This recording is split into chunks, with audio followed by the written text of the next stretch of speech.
नमस्ते बच्चों। आज मैं आपको चतुर बीरबल और महान सम्राट अकबर की एक मजेदार कहानी सुनाने वाली हूँ। तैयार हो? चलो शुरू करते हैं। बहुत समय पहले आगरा के शानदार शहर में बीरबल नाम का एक बुद्धिमान और हाजिर जवाब इंसान रहता था। वो सम्राट अकबर के दरबार के 9 रत्नों में से एक था। बीरबल अपनी समझदारी और तेज दिमाग के लिए मशहूर था। एक दिन सम्राट अकबर कुछ मस्ती के मूड में थे। उन्होंने बीरबल की चतुराई को परखने का फैसला किया। उन्होंने बीरबल को बुलाया और बोले, बीरबल, मेरे पास तुम्हारे लिए एक चुनौती है। मैं चाहता हूँ कि तुम हमारे राज्य में सबसे बड़ा मूर्ख ढूंढो और उसे मेरे पास लाओ। बीरबल ने एक पल सोचा और मान गए। वो अपने मिशन पर निकल पड़े। आगरा की चहल पहल भरी गलियों में घूमते हुए वो बहुत से लोगों से मिले, लेकिन कोई भी सम्राट की चुनौती के लिए काफी मूर्ख नहीं लगा। तभी बीरबल ने एक आदमी को नदी के किनारे बैठे देखा, जो एक गाय को पानी से बाहर खींचने की कोशिश कर रहा था। गाय नहीं मान रही थी और वो आदमी संघर्ष कर रहा था।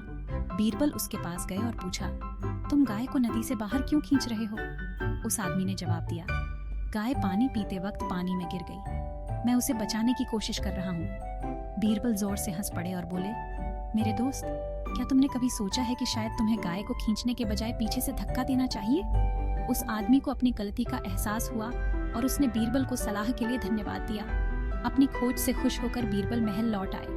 उन्होंने सम्राट अकबर को नदी के किनारे वाले आदमी के बारे में बताया, लेकिन अकबर संतुष्ट नहीं हुए।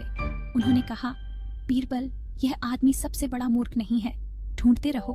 बीरबल मुस्कुराए और बोले, महामहिम, अगर आप जोर देते हैं तो सबसे बड़ा मूर्ख कोई और नहीं बल्कि वो है जिसने मुझे यह बेतुका काम दिया है।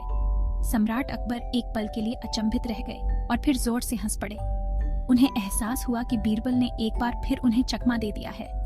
और बच्चों, इस तरह बीरबल ने एक बार फिर अपनी चतुराई साबित कर दी। मुझे उम्मीद है कि आपको यह कहानी अच्छी लगी होगी। याद रखना, हमेशा कुछ करने से पहले सोचना, ठीक बीरबल की तरह। अगली बार एक और मजेदार कहानी के साथ मिलते हैं। Bye bye.